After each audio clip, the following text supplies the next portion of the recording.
All right, Steeler fans, time for the mailbag segment here, the second part of the Wednesday Let's Ride podcast. And you know how it works. Every Tuesday, I put out the tweet. All you have to do is respond to that tweet, and I will answer it live on the air here on Wednesdays. Let's start off with Believers, the Ride or Die Crew poll of the week. His question is, if Russ is healthy, my starting quarterback is, and then the only two options are Fields and Wilson. So far, there's been 8 votes. They all agree with what I voted for. Justin Fields. I think Justin Fields is the guy, even if Russ is healthy. Until he proves otherwise or gets hurt, I think that's the only way Wilson gets back into the lineup, but we shall see. The Steelers have bucked that trend before. Let's go to Jeff Coons. Greetings from Not Mad Canada. If Roman Wilson makes his long-awaited debut this week, who sits in his place? It's a great question. And I'm not sure. Van Jefferson left the game with an eye injury, but he was able to return. So if you're thinking like an injured player would just be inactive, doesn't seem to be the case in the wide receiving core. This is one of those situations where Tomlin was asked about this on Tuesday, and he said, look, he's got to get on a moving train. That can be difficult. So he might have to wait his turn.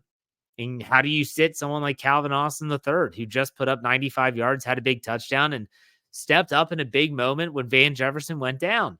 How do you bench a guy like that? If anything, if they want to get him out there, don't be shocked if maybe they rest a tight end and get him active. We'll see. I'm not so sure he plays anytime soon unless there is an injury or they want to get an extra receiver a helmet. Mark Bergen, what are the circumstances where we see Russell Wilson play in the 2024 season? Mark of the Believe in Steelers podcast, thank you for contributing to the mailbag. I've had him on my show. I've been on his show before. So, Mark, I gotta be honest. I think the only way Russell Wilson sees the field this year, 2 factors. Number one, he has to be healthy. If the videos we see from practice where he can't even run basic bootleg patterns, meaning he bootlegs around and throws the ball on the run, he wasn't even doing that last week. If he can't do that, then he's not close. So unless he can do that, so he has to get healthy, number one. Even if he's healthy, if Justin Fields continues on this trajectory, I don't see him playing unless Fields gets hurt or plays so poorly that Mike Tomlin has to make a switch. And if he sticks with Fields, even after Russ is healthy, think about how bad he would have to play for him to go back on his word. That would take a lot. I think that's for me, the only way we see Russell Wilson this year. Let's go to Steve Van Arsdale. Not asking a Russ or Justin question.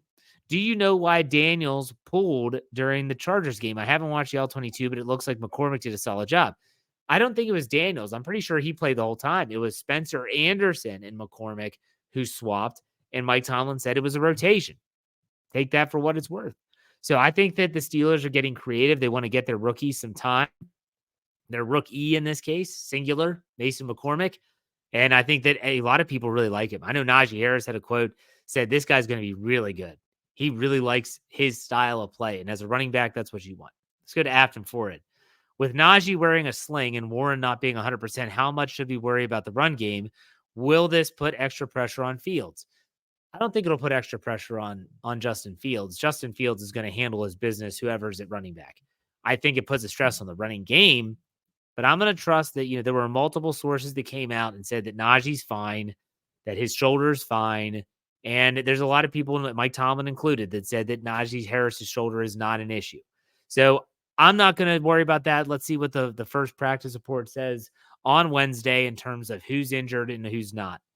Let's go to Thomas. He has 2 questions. Do you think the draft compensation going to the Bears for Fields will have an impact on the starter going forward? You can't go to Wilson after the way Fields has been playing and improving. All right. So he says, hashtag Ride or Die Crew, hashtag pay Fields. So first, let's answer this question. I'm going to say this as simple as possible. And I had to answer this on Twitter if someone asked me this question earlier this week. Let's play a game. Let's play a game that is kind of make-believe right now because it's in the future. We don't know what's going to happen. But let's just say that Justin Fields continues on this path. He continues to get better. He's showing improvement as a thrower. They're using his legs sometimes. This guy looks the part, and he's winning football games, and it's the style in which they're winning them. So the Steelers now say, I think we got our guy. I think we have our guy for the future, for the foreseeable future. Whether that's 5 years, 10 years, doesn't matter. For the foreseeable future. If I were to tell you that all it's going to cost you is a new contract, which is obvious, but a 4th-round draft pick, what would you do? I'd say, let's make a deal. A 4th-round pick, this cannot weigh into the Steelers' thought process. Send a 4th-round pick away. Who cares?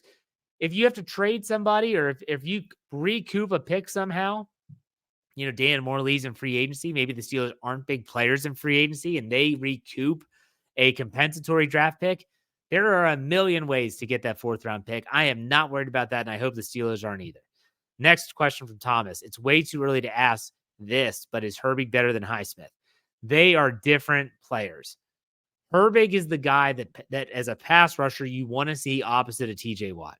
And when I say that, he's a little Watt clone.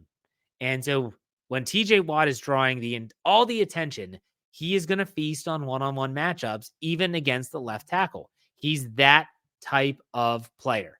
Now, Alex Highsmith does not necessarily have the best one-on-one moves. He has a couple. He's a good bull rush, good inside spin, but he's not bending the edge like Nick Herbig does. But he's also phenomenal in run stopping and run support. So there's a catch-22 there. Nick Herbig can get washed away because he's smaller. So I'm not about to say that Herbig is better than Highsmith right now. I think it's too early. Let's go to Nathan Bolig. He asked, in your opinion, was this game a turning point for Calvin Austin III or an outlier? I think that a turning point's tough. It really is, especially for a receiver. The receiver is all his success is contingent on the quarterback. It's contingent on the offensive line protecting for the quarterback. So I want to say that it was a turning point, but I can't say that based on the fact that it was just one game.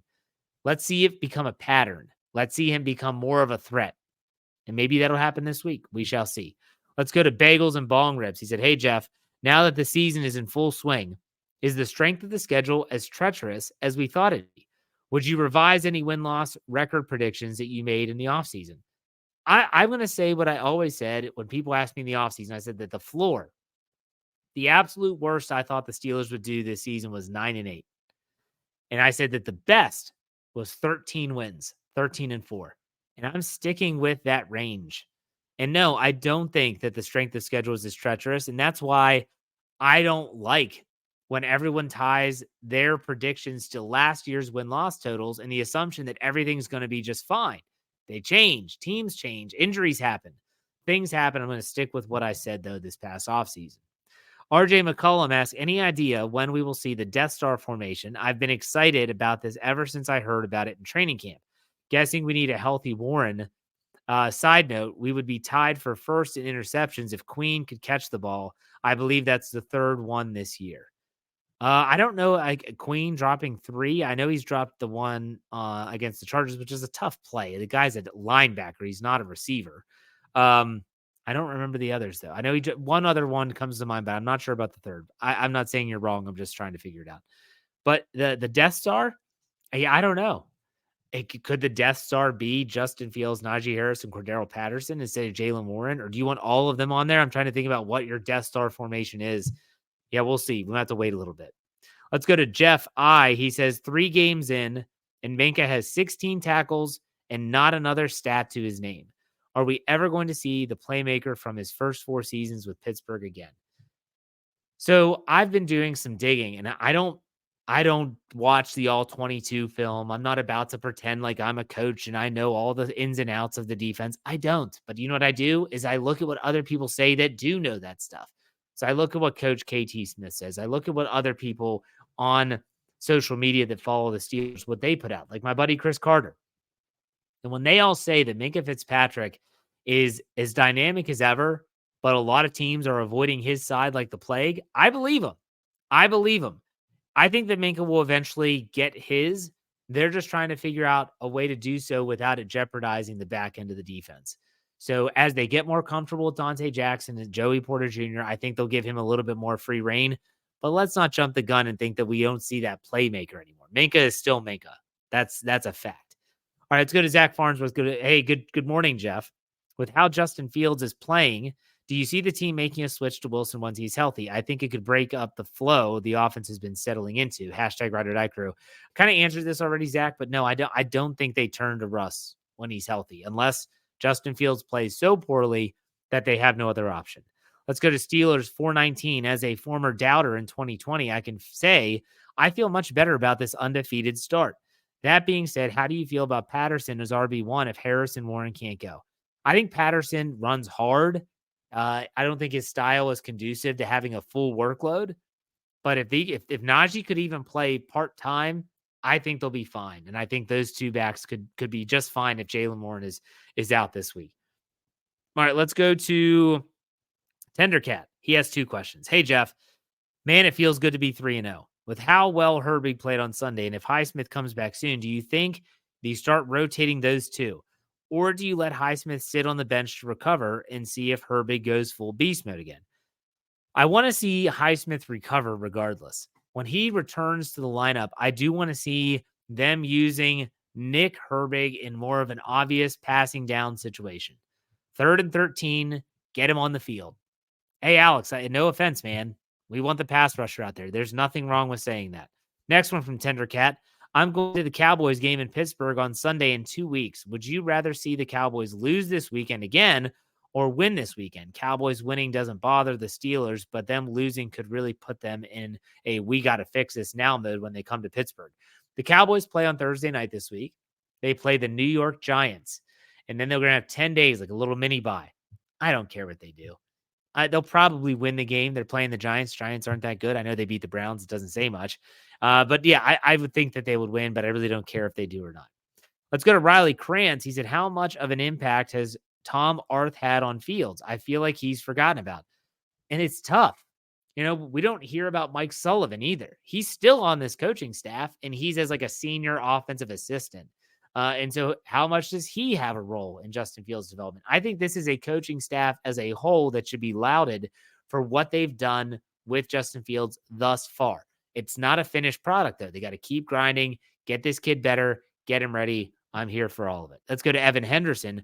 Over under on how many interceptions we get this week against the Colts quarterback Anthony Richardson. Excited for I am going to this game, and Steeler fans always have a large presence in Indy. I'll set the line at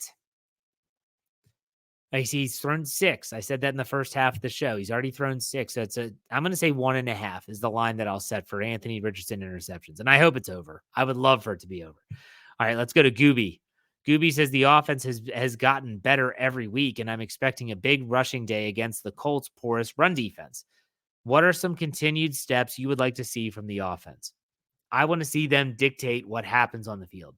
Again, if everyone knows they're going to run it, still run it. They want to throw it, throw it. Dictate what the defense does. I love offenses that can do that. Another from Gooby. Tomlin may address this in his press conference, but do you know any reason that Roman Wilson was held out after not having an injury designation? He just said he's got to get on a moving train. You can take that for what it's worth. All right, Michael Bell, the winner of our swag. Congratulations, Michael. He says, being 3-0, it's tough to complain about really anything. However, it appears that we really haven't noticed Minka too much thus far. Do you think that is because of the dominance up front or the defensive line or something else?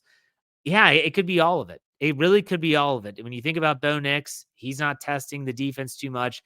Kirk Cousins didn't have time to do much. And last week when Justin Herbert left the game, they weren't doing much. So let's be patient on Minka. All right, Nick. He says, crab cakes and football, that's what Maryland does. I used a Wedding Crashers GIF, and so he used that one as well. He said, Jeffrey, the boss, it's going just like how we envisioned it. So Steelers like, huh? What do you think will be the adversity that can derail the Steelers? They've overcome a lot already. The adversity would be injuries, in my opinion. That would be the adversity that they would have to overcome. We'll see if they can do that. Let's hope they don't have to. I just knocked on wood for all those that are superstitious. Tom East. Jeff, I just read that we signed another tackle as a backup. That being said, how do you think McCormick did in his snaps on Sunday? I like what I saw. What say you? Also, how do you feel about James Pierre signing to the 53? Pierre, welcome back. They need a special teams gunner, and he was making an impact on Sunday. Welcome back. McCormick, I want to see this kid on the field more. If it's as an extra tackle, so be it. He's a road grader. He's a road grader. Get him out there, run the football, move bodies. That's what I love. Brandon Diaz always asks a bunch of questions. Here we go. Unsung hero of the week. I'm going to go with the Landon Roberts. A lot of people aren't talking about him. That dude played a hell of a game on Sunday. Next, the Colts may be a trap game. Are you worried? No, I'm not. I mean, every game I have some trepidation, but that's just being a fan. I'm not overly concerned about the Colts, though. Next, is it too early to have the Muth is overpaid talks? I don't until he proves it. I thought he had a great game, and I think they're including him more in everything. I feel like they're including him more in the game plan. So let's see how it goes. I'm not jumping to that conclusion yet. Next, would you do a whip around Q&A? Yeah, I mean, I'm sure Coach KT Smith and I would love to answer questions for the whip round. If you guys have questions, I'll throw that out there before we record our next episode next week. He said, lastly, we're want to know when you turn off your phone. Any more weddings on game day coming up? No, thankfully, no. Don't plan on having any more of those. Let's go to Eric. He said, hey, Jeff, you're Omar Khan today. Are you listening to any calls asking about Russ? Would you rather keep him just in case injury or just for the veteran leadership? Of course, he has to be willing to not make a stink about it. Also, if you do trade, what round pick would you want? I'm not trading Russell Wilson for anything. I swear to you, I'm not. You may think I'm crazy, but they have him at nothing. Keep the guy unless he's throwing a fit and he works his way out of this place like Antonio Brown did. I'm not getting rid of Russell Wilson for anything. You have obviously seen around the league. Look at Miami. When you don't have a contingent plan and something happens, that's when you get screwed. So no, I'm not getting rid of Russell Wilson. All right, Lee Boy, the one said, what did you think about Broderick Jones' performance in game 3 after a horrible game 1 and 2? I thought he acclimated himself well. I expected him to be right where he was, in the mix, making plays, moving bodies. You didn't hear much from his side. Now, Joey Bosa did go down with an injury early in the game, but other than that, it was definitely one of those situations where I thought Broderick Jones did well. And I knew he was going to do well. He was my X factor in the game for that article that ran before game. So at that steelcurtainnetwork.com, check out that article every game day. But yeah, that's who I'm going to go. I think he did a great job. And last but certainly not least, Steeler fan 69 with a little bit of humor. He said, my wife said she's leaving me because of my obsession with Who Wants to Be a Millionaire. I said, is that your final answer? Next one. Did you hear about the gardener who went crazy? He was hearing voices in his shed. But I'm ching. And then last one. I told my wife she should embrace her mistakes, and she gave me a hug. Oh, that's messed up. That's messed up. All right. This has been a great show. I've enjoyed this one. I love diving into the stats and looking at keys to victory. On Friday, we're going to have Behind Enemy Lines. I already have that lined up. Excited to give you guys a look into, and girls, guys and girls, into the Colts go behind enemy lines. Also, the All Bets Are Off segment with Jeremy Betts will be back. We have predictions, parlays, you name it. Make sure you stay tuned to Steel Curtain Network, all of our podcasts. Check us out live streams on YouTube. Check us out on all platforms just by searching Steel Curtain Network. And obviously, make sure you check out steelcurtainnetwork.com. But you know, we finish these up. Be safe, be kind, and God bless. Have a great rest of your week. We'll see you on Friday. Go Steelers.